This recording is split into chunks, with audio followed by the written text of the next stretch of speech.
This episode is brought to you by MeUndies. While MeUndies can't totally help your love life this Valentine's Day, they can offer you insanely comfy undies and loungewear to buy or gift. MeUndies has so many awesome Valentine's Day prints and styles. Plus, you can match with your partner, friends, or even your pets. This Valentine's Day, give the gift that'll keep them thinking of you and score huge site-wide savings at MeUndies.com/Spotify. That's MeUndies.com/Spotify. MeUndies. Comfort from the outside in.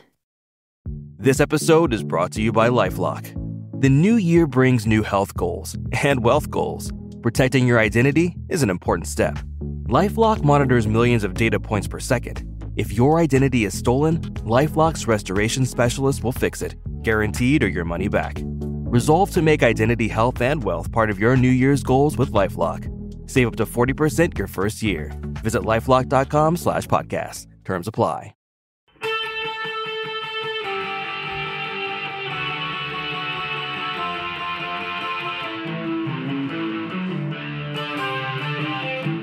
This is the Daily Blast from the New Republic, produced and presented by the DSR Network. I'm your host, Greg Sargent.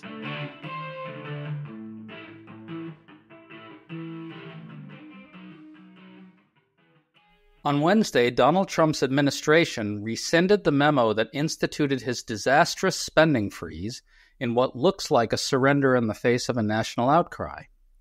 Soon after, Trump went before the cameras and pushed a bizarre lie about $50 million in U.S. taxpayer money supposedly being spent on condoms for Hamas in Gaza.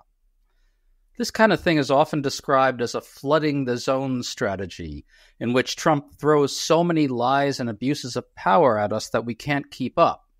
Checkmate, libs, Trump wins. But what if this chaos strategy actually isn't all that clever after all? What if it's more likely to backfire? Today we're talking about this with the New Republic's Timothy Noah, author of a good new piece arguing that Trump's chaos strategy is all about creating a pretext to consolidate power. Tim, thanks for coming back on. Thanks for having me. So let's start with Trump's lie about condoms. Here's what Trump said on Wednesday about the process of rooting out waste, fraud, and abuse that his government is supposedly undertaking now. In that process, we identified and stopped $50 million being sent to Gaza to buy condoms for Hamas. 50 million. And you know what's happened to them? They've used them as a method of making bombs. How about that? Tim, MAGA's pushing this one hard. Press Secretary Caroline Leavitt made this claim from the White House press podium. A State Department spokesperson also pushed it. The Washington Post's Glenn Kessler looked at it and found that it's made up. He asked Leavitt and the State Department spokes for documentation, and they had nothing. I mean, they're really struggling to prove that their hunt for waste, fraud, and abuse is yielding anything at all. What are they trying to do with this? Yeah, it is entirely made up. And I think, Trump says things because he likes the way they sound. And I do put forward this theory in my piece that the way authoritarians consolidate power is to manufacture crises. And that is clearly what the Trump team is doing. But, I should add an important caveat, which is that chaos comes naturally to Donald Trump. He is a mentally disabled president of the United States. I think that's the only way you can describe it. He has a narcissistic personality disorder that's well documented, and he has had some decline in cognition that's also been documented and observed by a number of medical professionals and others. So you have this crazy guy who is president of the United States saying all sorts of things, and it creates mayhem. This is being channeled by his aides to, as I say, manufacture crisis and manufacture chaos. But it isn't working. At least not yet, that's for sure. I mean, the administration has now rescinded the memo instilling that massive spending freeze, which had caused chaos and confusion and threatened to have a huge impact on all kinds of government programs. It's a little unclear what happened here. They seem to be still trying to pause some spending, but this is clearly a surrender, I think.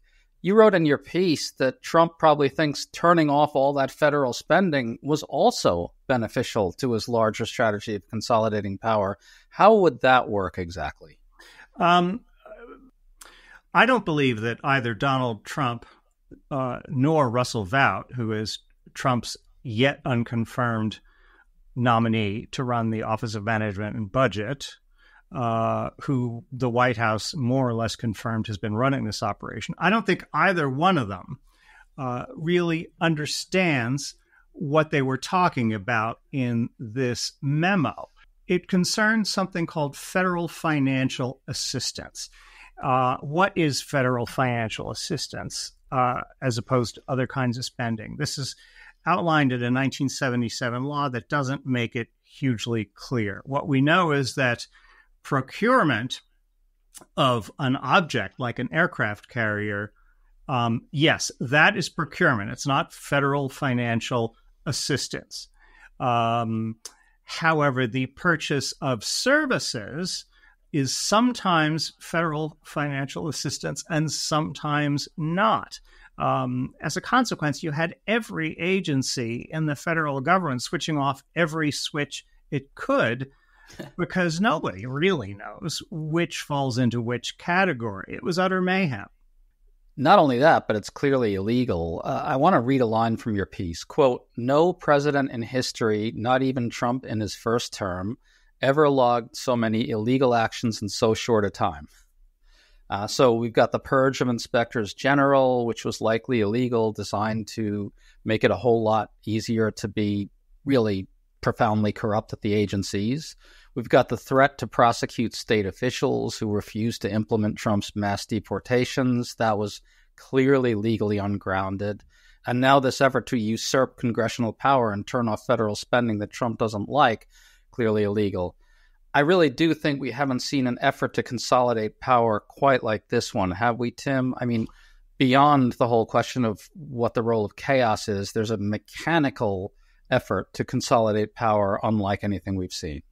Right, and there's even more impeachable offenses that you didn't mention. You mentioned one or two that I hadn't mentioned. I mean, it's as I said in my piece, it's become kind of a parlor game. How many are there at this point? 9 days in, but it looks like he's doing more than he really is. And Trump thrives on the sort of play acting part of being president. He says he's done things that he hasn't done, claims credit for things that he can't claim credit for. And you're seeing that here. The main purpose, I think, of that OMB memo was to assert that the president has the power to impound appropriated funds. Trump was trying to just sort of blunder his way into asserting this power over appropriations that he doesn't have. It led immediately to all sorts of lawsuits, entirely foreseeable, and Trump withdrew. Trump is, I have argued, not a strong president. He is a weak president. He has authoritarian tendencies, but he's weak. He's mentally weak. He is vulnerable to all sorts of manipulation by his aides. He tries to do all sorts of contradictory things. He is not competent. And on the evidence of this particular example, neither are his enablers. Surely Vought could have understood that this memo was going to be challenged immediately in court. He ought to have been able to anticipate that Trump could not tolerate the bad publicity surrounding it, so that Trump, even before there was a court judgment, withdrew the memo. These are all signs of a weak presidency. But, weakness can cause chaos too. And we're certainly experiencing a lot of chaos, a lot of fear, and a real degradation of the ability of government to perform its functions. I want to get at your point about weakness and failure here. An interesting thing is how this contrasts with Trump/MAGA propaganda right now. That propaganda is relentlessly pushing the idea that Trump and his allies are ruthlessly forging ahead with his agenda. You see it all over Twitter. All of MAGA's tweeting immense congratulations to Trump. He's crushing the libs. He's doing this. He's doing that. You even saw it pronounced by John Harris in Politico, which I have to say, I still haven't gotten over reading that piece. I was deeply troubled by that piece. Well, and the New York Times had an absurd piece today, essentially saying Trump has got his opponents on the run with this flood the zone strategy. The amount of credulousness, the portrayal of Trump's strategy as something savvy and clever and effective is just so deeply offensive coming from journalists, isn't it?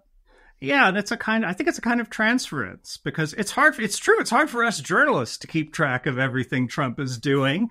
But I guarantee you, it is not hard for the people who are going to be making court challenges to these individual actions, because each action has a different constituency that is focusing on a particular topic and is at the ready to take Trump to court when he does something illegal.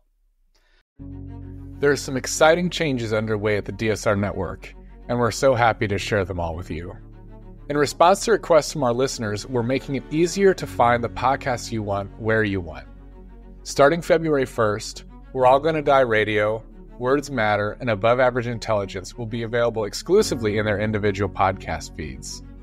We're also revamping some of our shows with new logos and new looks, so stay tuned. To find the exclusive feeds for each show, click the link in the show description. And to support our work here at the DSR Network, and to get exclusive benefits like an ad-free listening experience, exclusive content, access to our Discord community, and more, please consider becoming a member. Use code DSR2025 to get 40% off your membership sign-up at thedsrnetwork.com/buy. That's code DSR2025 at thedsrnetwork.com/buy. Thank you and enjoy the show.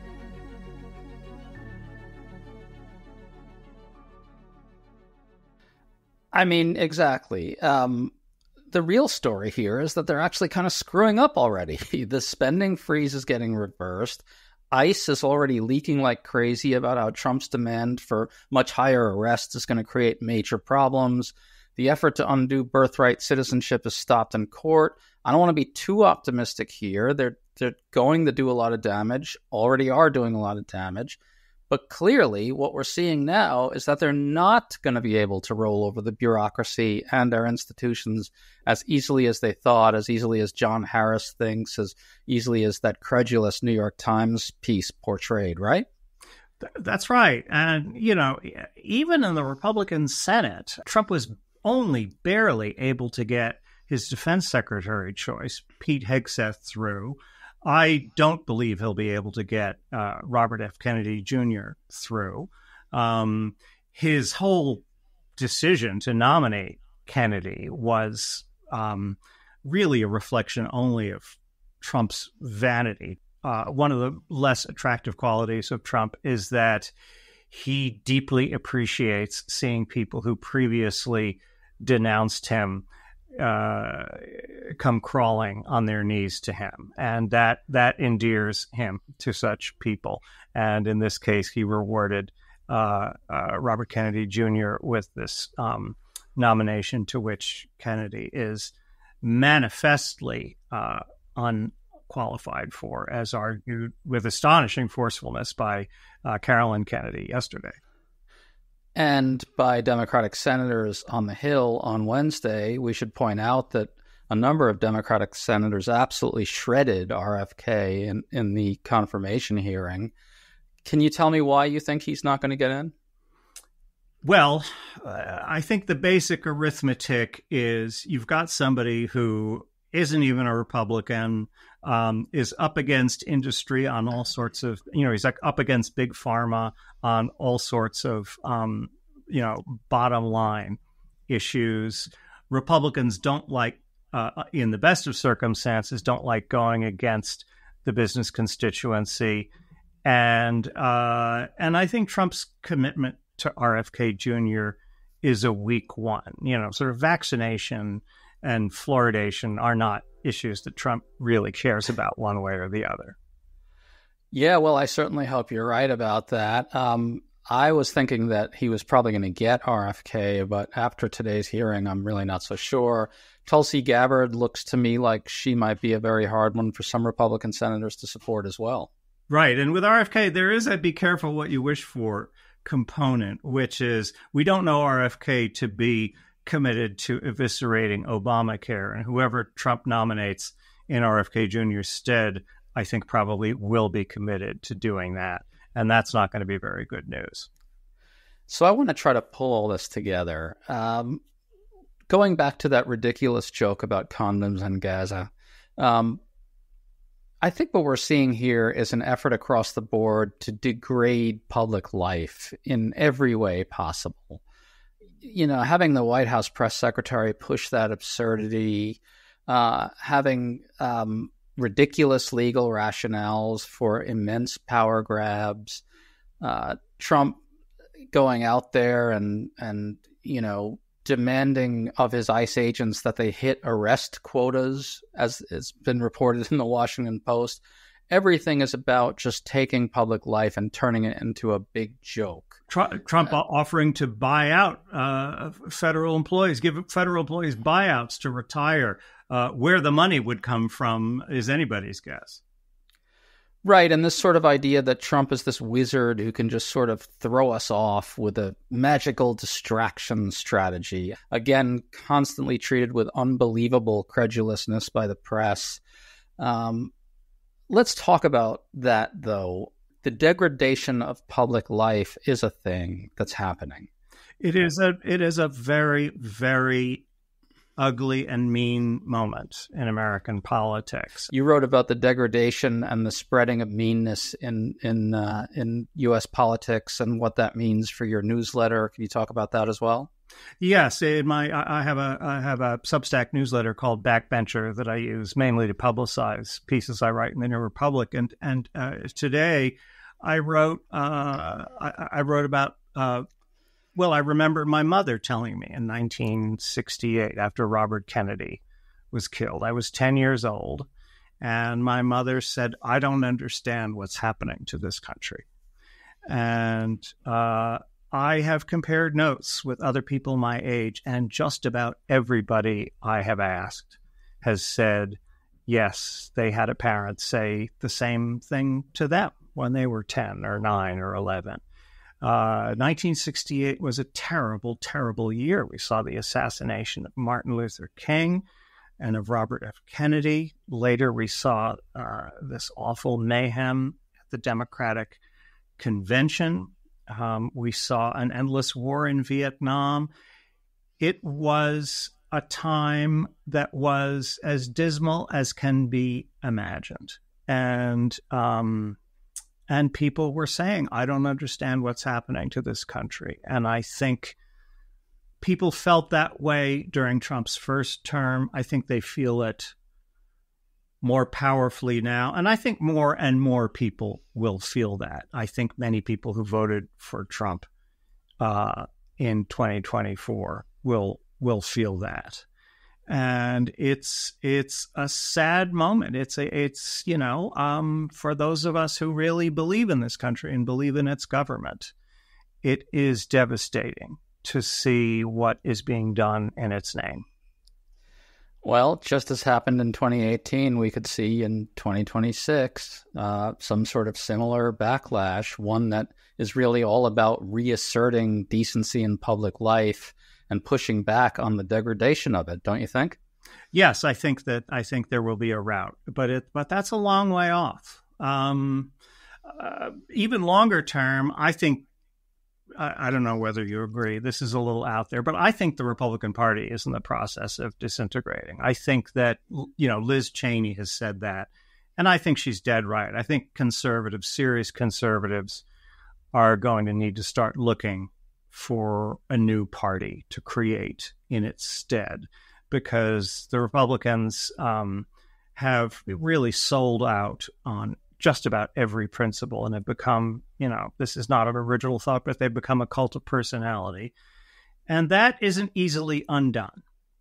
Well, one has to hope that you're right about that. I mean, I think maybe I'm not sure about the former piece, the idea that the Republican Party is disintegrating, but the latter piece, that any principled conservative really should have no choice but to seek some sort of alternative, is clearly on. Timothy, Noah, thanks so much for coming on, man. Great to talk to you. Thanks for having me, Greg. You've been listening to The Daily Blast with me, your host, Greg Sargent. The Daily Blast is a New Republic podcast and is produced by Riley Fessler on the DSR Network.